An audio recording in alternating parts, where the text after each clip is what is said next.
Oke, selamat pagi, siang, atau sore Bu Retno dan Bu April, serta teman-teman yang menyaksikan video ini. Perkenalkan, kami dari kelompok 12 akan mempresentasikan presentasi kami mengenai teknologi pengawetan, di mana produk yang kami gunakan pada saat ini adalah sosis ayam. Di sini nama saya adalah Mirza Muhammad Haji, beserta teman saya ada Haikal, Claudia, dan juga Nabila Nursulaya. Next. Oke, jadi outline akan dibahas secara garis besar ada dua, di mana ada pendahuluan juga ada teknologi pengawetan. Pendahuluan di sini berisi tentang sosis ayam dan jenis hardal, serta teknologi pengawetan adalah teknologi hardal yang digunakan untuk memproduksi sosis ayam. Kembali next. Oke, untuk pendahuluan terdapat dua subbab, yaitu sosis ayam, di mana sosis ayam ini merupakan produk pangan yang diperoleh dari emulsi dengan bahan baku dari daging. Daging yang digunakan ada beberapa jenis, bisa kita tahu seperti daging sapi, daging ayam, atau juga daging babi. Dan yang daging ini diolah menggunakan proses penggilingan dan dibumbui juga dengan penambahan lemak. Dan kemudian dimasukkan beberapa bumbu, filler, dan juga binder. Next. Oke, kemudian pembahasan sedikit mengenai hardware teknologi. Terdapat 7 tipe dari hardware teknologi yang merupakan konsep mengenai kombinasi berbagai pengawetan dan landasan ilmiahnya yang dikembangkan oleh Leissner, di mana dia merupakan seorang peneliti dari Jerman, di mana ada 7 kriteria atau 7 parameter, ada suhu tinggi, suhu rendah, penurunan aktivitas air atau AW, peningkatan keasaman ditinjau dari pH, kemudian penurunan potensi redox, penambahan bahan pengawet, dan juga penambahan mikroorganisme kompetitor. Next. Oke, kemudian ini adalah sedikit diagram alir dari pembuatan sosis ayam secara general, di mana raw meat kemudian dipreparasi atau disiapkan, kemudian ini direbus, diasapkan, dan semacamnya, di mana pembuatan sosis ayam ini dilakukan dengan mencampurkan bahan-bahan yang dibutuhkan dalam proses pembuatan sosis ayam, di mana bahannya sendiri adalah daging ayam, filler, binder, lemak, bumbu air, dan beberapa bahan tambahan yang akan dijelaskan nantinya. Kemudian juga di dalam pembuatannya juga akan dilakukan penambahan lemak untuk menambah cita rasa. Dan kemudian ini adalah hardal dalam pembuatan sosis ayam, di mana yang pertama ada penyimpanan suhu rendah, proses pengawetan daging sebelum diolah. Yang kedua adalah penambahan pH atau peningkatan keasaman, pH di sekitar angka 5,7. Yang ketiga adalah BTP, penambahan bahan pengawet yaitu TSL dan isin. Kemudian yang keempat pengemasan, di mana pengawetan di sini dengan penurunan relasi redox. Dan yang terakhir penyimpanan produk suhu rendah, di mana dia memperhatikan pengaruh perubahan suhu total, volatile base atau PVB, dan juga pH. Dilakukan dengan dua cara, yaitu pendinginan juga pembekuan, cooling dan freezing.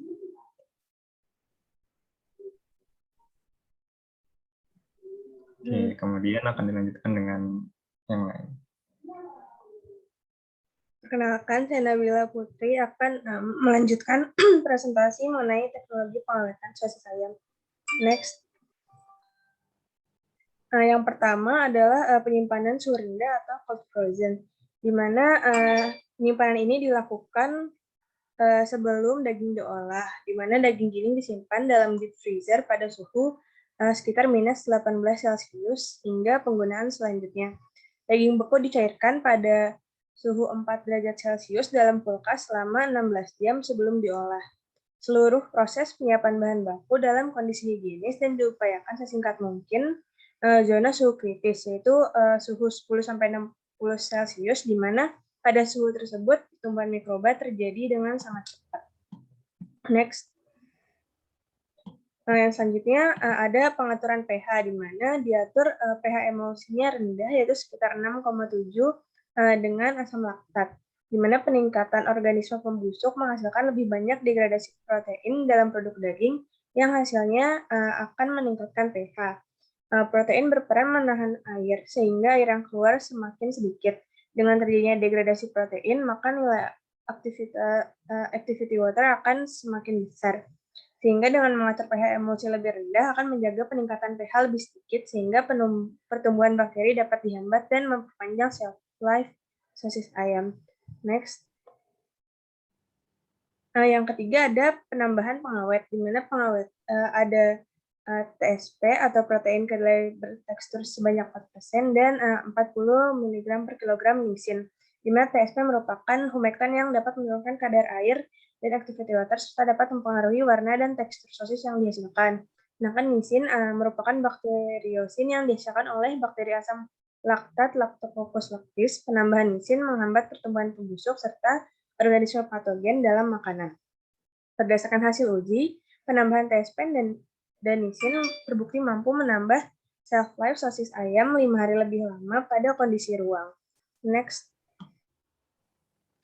Selanjutnya, perkenalkan, nama saya Muhammad Ramadi. Saya akan melanjutkan tentang pengemasan. Jadi ada 4 tahap sebelum pengemasan. Yang pertama itu memilih proses yang berbeda sesuai dengan jenis casing yang digunakan. Yaitu metodenya yang pertama isi daging yang sudah dimasak menjadi tahan panas, kemudian permeabilitas non udara dan selubung anti lembab, kemudian tutup dan kedua ujungnya dengan aluminium foil, kemudian rebus dan dinginkan dan membuat produk jadi. Karakteristik dari metode tersebut yang pertama itu ada selubung non permeable yang diisi dengan daging adalah kemasan luar produk dan tidak perlu mengemas produk 2 kali. Kemudian karena casingnya tidak dapat ditembus air dan mikroorganisme juga tidak dapat melewatinya, setelah sterilisasi produk dapat dipertahankan dalam keadaan hipoksia jangka panjang. Next.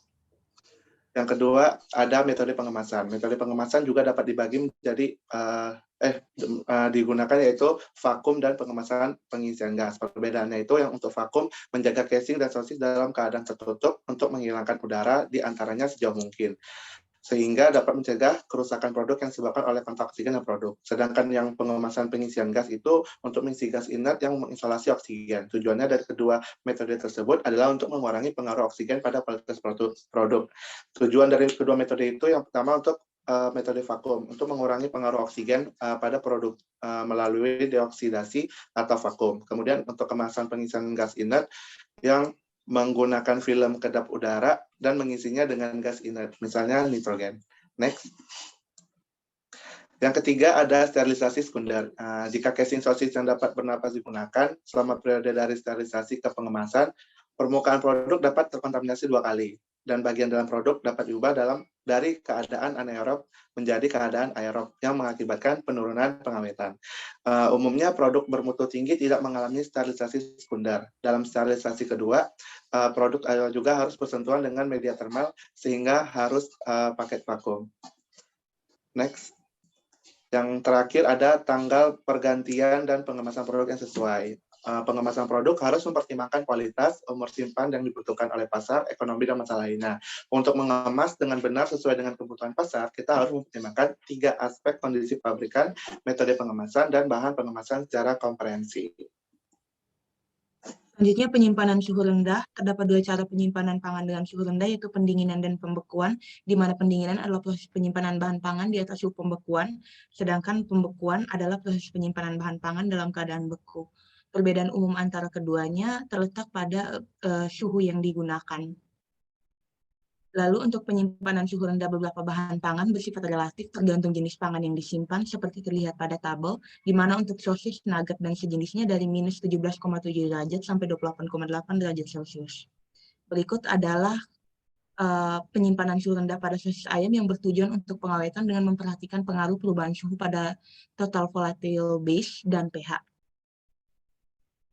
Lalu hasil percobaan dapat dilihat pada gambar di samping, di mana dari hasil percobaan tersebut dapat disimpulkan bahwa peningkatan nilai TFB pada sosis ayam karena adanya senyawa penyebab kebusukan seperti amonia, H2S, dan senyawa volatil lainnya, dan hal ini menyebabkan meningkatnya nilai total mikroba, sehingga semakin cepat membusuk sosis ayam jika semakin lama disimpan. Lalu berikut adalah grafik di mana terjadi penurunan pH karena adanya mikroorganisme yang tumbuh dalam produk dan degradasi karbohidrat. Nilai pH sosis ayam mempengaruhi warna, keempukan, cita rasa, daya mengikat air, dan masa simpannya. Nilai pH yang semakin kecil menunjukkan penurunan mutu sosis ayam. Berikut adalah referensi yang digunakan oleh kelompok kami. Demikian presentasi kelompok kami. Sekian dan terima kasih.